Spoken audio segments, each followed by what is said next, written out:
Xtreme Movie Show. I'm your host, Ron, broadcasting to you from the Pinos Palace from the Xtreme Studios just west of Orlando, Florida. I have from Central Florida the young 20-something Professor Pixel, who just got off the live stream with me covering Mission Impossible Season 1, Episodes 3 and 4. What a doozy that is. And, of course, from the Great Midwest, I've got RDV. And tonight's selection is a bit of an interesting film. It's one that, unless you're a fan of horror films or these particular actors, you probably would not even have heard of. It's kind of like, hey, let's throw something at the board and see what sticks to our selections, because we're getting ready for Halloween, and we always like to review things that none of us have seen. Yep. And tonight's movie, Quarter of Blood, is one of the few films that has Boris Karloff in his mid to late 60s, I think, in here, and I think a great acting performance with Christopher Lee as kind of not the bad guy, but a bad guy. But guys, I gotta sit there and say, if what I'll say to anybody that might be interested in checking this film out, I will give this as a preface, and then RDV, I'll go to you first since this is your selection. Actually, no, there's some Pixels. Well, then we'll go to Pixel first, but then we'll go to you, RDV. So Pixel, get ready. But this is a film that's not a horror movie to me. It's a drama, and it's I could argue a little bit about it being about class society and all that too, since it takes place in the 1840s with the advent of anesthesia. And basically what it is you got a doctor played by Boris Karloff who's trying to figure out how to numb people so they don't have pain, because back then there was no such thing. And so the pain goes with the knife, and then bad things kind of happen because he fucks up in a weird scene and gets addicted to his crap, and then Christopher Lee comes along and uses his poor ass. I actually kind of like it. It's kind of nihilistic. Yeah, he is trying to create anesthesia. Yeah, which is a legit thing, and we'll talk more about that. But Pixel, since this is your selection and you're the young 20-something, what the hell did your millennial mind make of this? He's not a millennial. Whatever. Pain and the knife must be separated. That's how I felt with the movie. Me and the movie must be separated. So I didn't know what to expect. I mean, with a name like Corridors of Blood, you expect something a little more, I don't know, terrifying. True. But no, it's not a bad movie. Not at all. However, it's definitely not what one would be expecting with the name or the cast. But I did enjoy it. Like London in 1840, years before anesthesia. I think it's acted very well. Boris Karloff, he's obviously great. Christopher Lee is a background character. Yeah, that's the important thing to remember. He's there as the goon, the sidekick, and he does a good job. It's really Francis DeWolf as Black Ben who takes most of the star. Kind of a pretty wife. Yes, very pretty wife. And pretty daughter or woman in their service. I don't know what that situation was. We just call her Rose. They can only allude to certain criminal activities other than maybe showing pickpocketing back then. So, if it was going to be anything of an adult nature, it had to be innuendo at best there, too. But late 1800s, you had the nobles, and then you had the poor. Yes. Well, the interesting thing, RDV, and I'll frame it this way, then hand it to you for your initial take, is, again, around the 1840s, 50s, whatever this is supposed to be, around the world, historically speaking, let's keep it in context. You got the Industrial Revolution going on, which means at the time, Britain was pretty much the premier country, not the United States, even though it was rapidly becoming one. We were on the silver standard, I believe, at the time.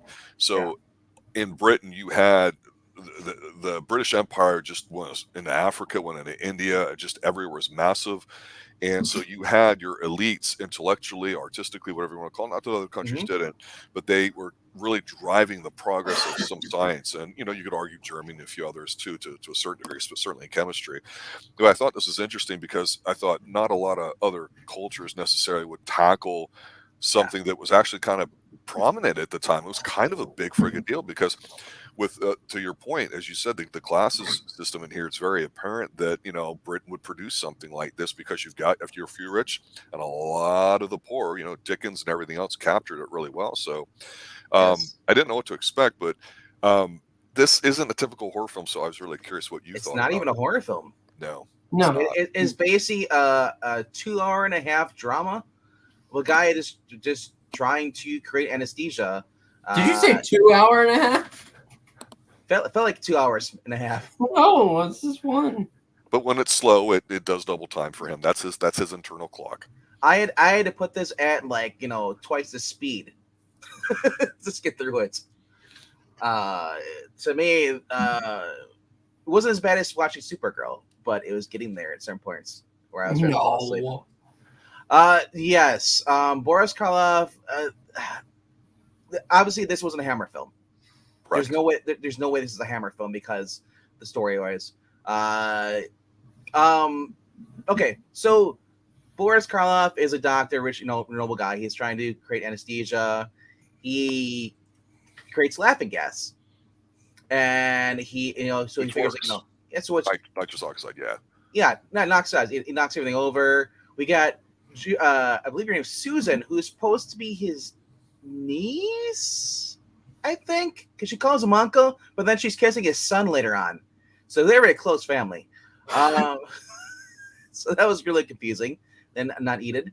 But anyway, so he's the rich guy. He's got all the fancy stuff.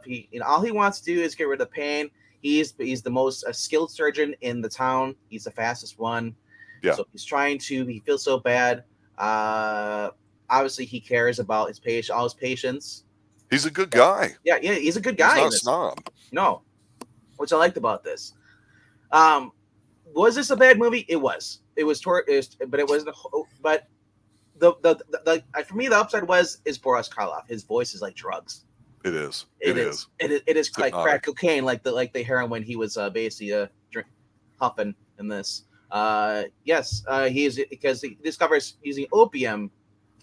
Basically, is able to use. No. Read that bottle again. It says the opium. Yeah, it's a huge jar too. It's like, man, it's like. So obviously the guy, he has problems where the guy wakes up in the middle of the thing, getting off the guy's gangrene, whatever. The guy just basically starts attacking everybody, but no one does anything. There's no cops there. You think all the nobles there, they would have security there? They really didn't. They had just two goons. One guy was one of the guys who was supposed to be one of the orderlies there. This is a guy who shoveled coal in a fire all day. That was his job, and he left that. I do love the scenery. I do love the fact in black and white. I do love the music. Yeah, I agree. It's just dragged on too long. And you knew this being one of these movies, he wasn't going to survive at the end. I was just waiting for it. It's like, come on, you guys are just dragging out. So overall, like I said, this was a snooze fest for me. I prefer more thriller, suspense, kind of horror stuff. I more supernatural. I mean, give me Boris Karloff, The Mummy, or Frankenstein. Yeah, this is one where he's not the monster, and that's what makes it kind of unique if you're a Boris Karloff fan, and I think that's one of the reasons why we kind of narrowed in on it. Also, he's not the monster. Addiction is the monster. Also, the lack of Christopher Lee in this movie. He was just like, "Here, I'm here for 5 minutes. Bye. Give me my paycheck." Well, and the reason why that happened was because Christopher Lee really broke out a couple years earlier with Dracula, right? The Hammer film, to your point that you mentioned earlier. But this movie had been shelved, I guess, with some issues with the company that produced it or something. Mm-hmm. So they really promoted him a lot in here. And so basically, this is like the Bruce Willis thing before Bruce Willis, where you have Bruce Willis front and center, and he plays like the aging father, like for 2 minutes, and that's it. That's what it is. So you're absolutely right. It's kind of bait and switch, and you don't like that. But there actually is one guy. I'm trying to remember what his name is. Pixel, do you ever catch his name? He's the one that wears the top hat. He's got the scar on his face. Oh no, actually, I can't remember. Oh, I gotta look it up. And I do have to make a small correction. These were both released. This was released the same year as Dracula. No, it's not true. It was released in '62, according to Wikipedia. According to Wikipedia, Dracula was 1958, and this was 1958. Oh, originally released in England in 1958. Well, let's not quibble about something like dates. Yeah, I'm not. We must quibble now. So, Christopher Lee was the cop at the end, right? Or was he the guy? Or was he the No, guy with the he shark was face? he was the You- goon wearing the top hat. Oh, that was Oh him. my Okay. gosh, him! Yes. Okay. That's Resurrection what's really- Sam. I was saying I couldn't tell because I saw another guy at the end who also looked like Christopher Lee as well too. So I was confused. But that explains why I thought he was a better actor in the whole entire movie. Right. Yes. And there you go. Yeah, just the presence alone too. And we're used to seeing him as like Dracula and being kind of sexy in the big eyes. We're not used to seeing him in like There, other Hammer films where he plays like a pirate or Fu Manchu. God forbid we cover one of those one of these days. Oh my goodness, that's incredible. There is a perfect scene in this movie where Christopher Lee's character goes up, helps this guy, gets him in the bed, and then smothers the pillow. That's how I felt watching this movie. I was like, "Come on, bro, do me next." Well, you and I had covered, I think we all might have actually a few years ago on a first reaction covered one of each of Hammer's main creature movies, right? We did a Dracula and we did a Wolfman one. We also did a Frankenstein, and they're good. Which Well, I the love. guy in one of those movies was also a doctor in here, and he Francis stood out to me. Yeah, Francis Matthews, exactly. Francis So Matthews is very captivating. Every time he came on, I'm like, yeah, hey, there was an energy. It picked up. Yeah, I was like, okay, where's Frankenstein? All these actors. So yes, speaking of scenery, the lab, all the little bottles, the little beakers, the little Ensign burners, flames, there's a scene where he gets high off his stuff, Which one?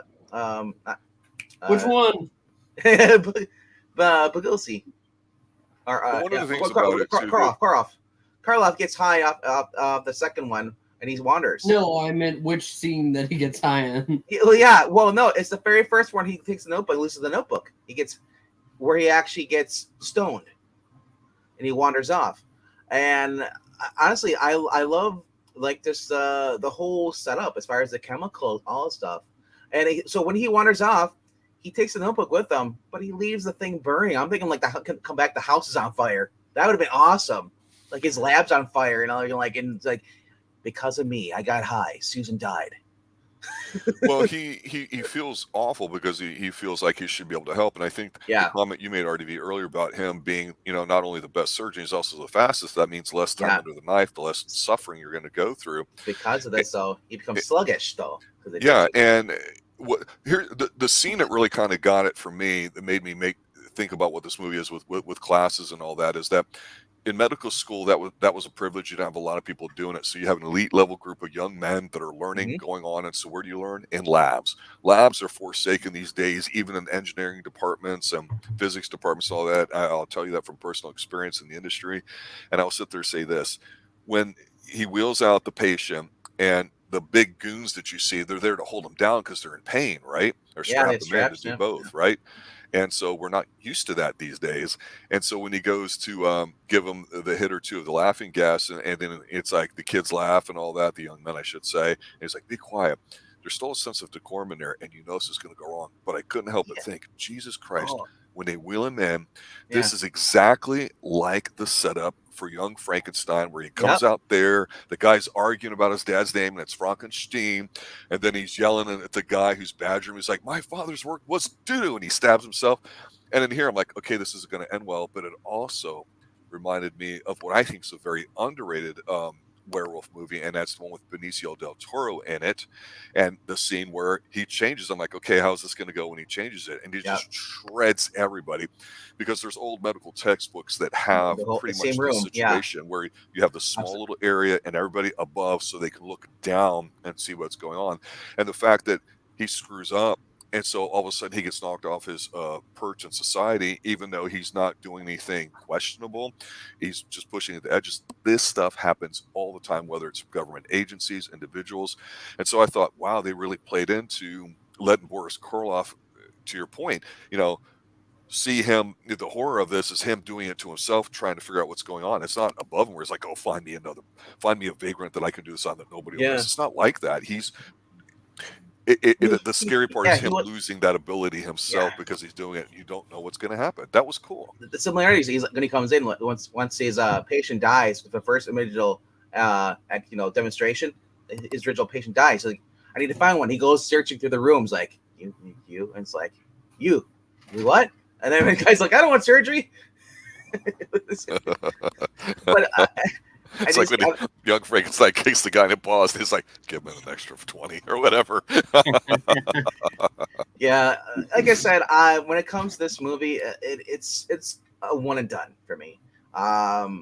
Curse of Frankenstein, all the other Hammer films, Dracula, I just love those. The only good acting here for me is Sir Francis Drake.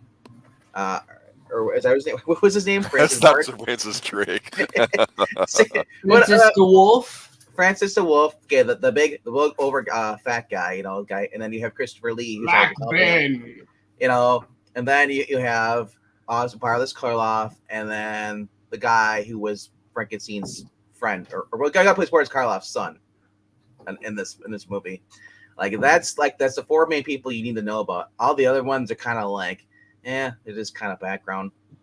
You feel bad for the guy who was, and he was basically getting they're snubbed, because, oh, you messed up. And I kept thinking, well, that's what happens sometimes, because he didn't calculate, being a scientist, that his weight and body difference compared to the guy he picked, who was twice his size, of course he wasn't going to work. Matters in medicine, and a lot of people say they don't, but I've had this offline talking about, and I won't get into the details of all that stuff, but just the whole idea of, what can you use, human versus animal, that sort of stuff, and what the dosages and concentrations are. It matters, right? Well, look at what laughing gas. Only like 10 or 20% of people that take the thing actually start laughing. Yeah. Yeah.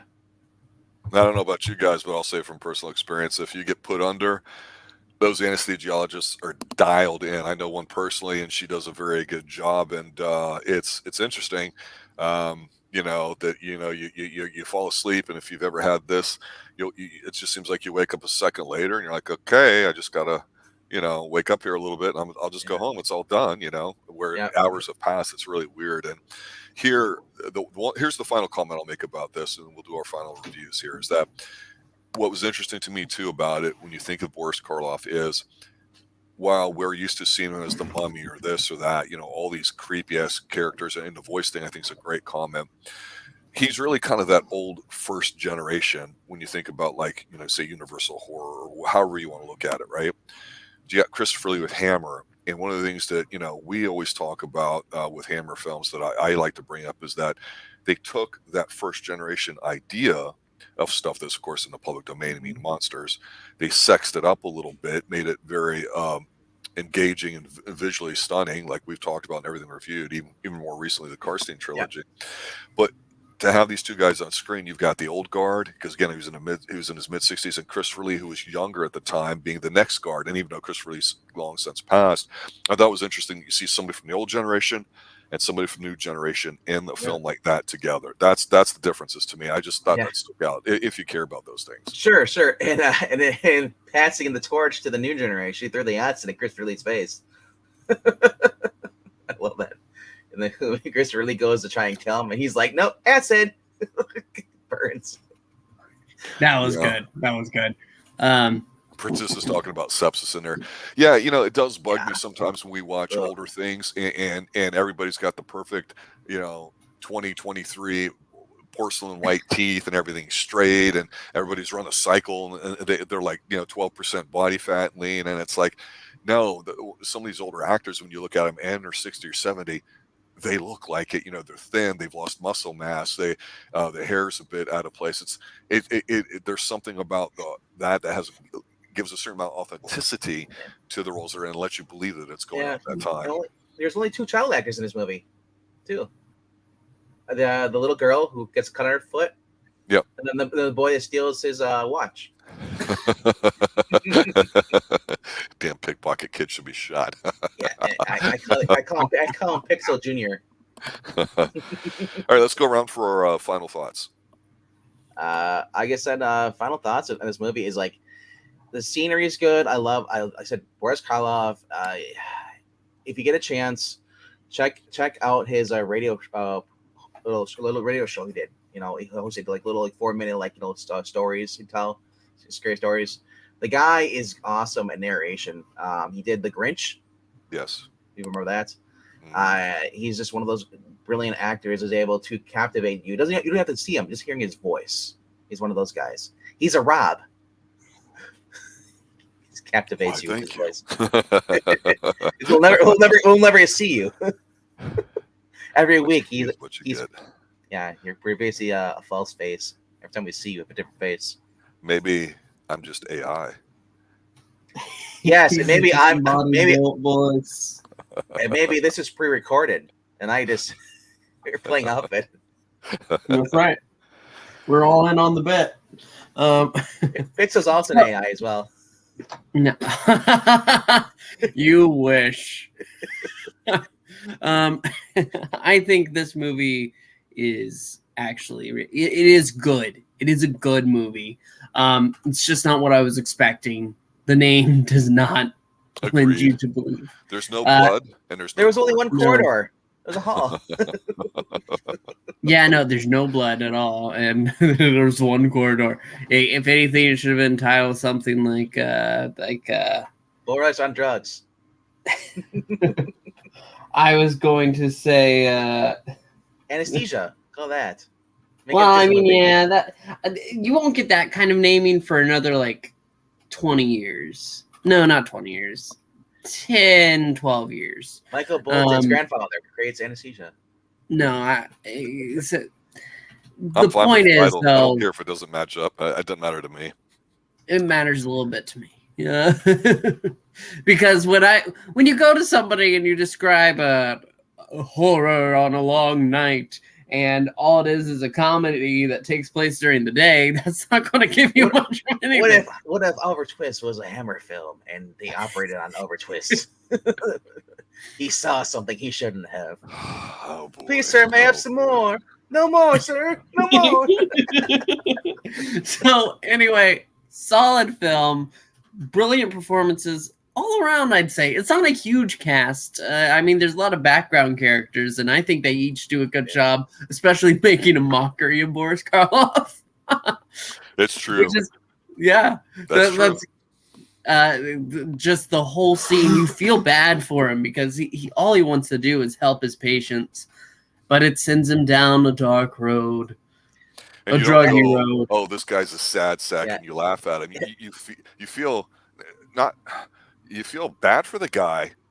Yeah, which is hard to do, because at some point you turn on the guy going, "Well, you're a loser." You can figure out, well, no, he didn't screw up. It was kind of, I mean, he did, but you know what I'm saying. It wasn't like he was, had a lot of pride that that you see in these characters to make it easy to hate them. That's why I think it's a good acting performance by him. So, like I said, if you're a fan of either one of these guys or just the genre, it's an interesting film to check out. Not saying it's bad. I do agree with RDV. It's a little slow, but it's got that almost like neo-noir kind of quality to it. The sets are good and all that. I agree with the music and all that. Just look at Pixel's icon right there, and that's pretty much his expression for the most of the movie.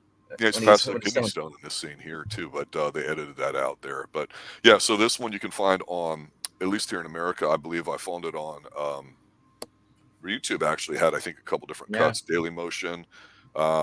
Normally we check out Tubi. I know that for a lot of the older films that may or may not be in a public domain, we're talking 30s and 40s, you can find a lot of them on what's called archive.org, which is free. Again, there's Internet Archive, basically. Yeah, and I know you and I have looked at that, but sometimes we found better prints of those films elsewhere, like on Tubi.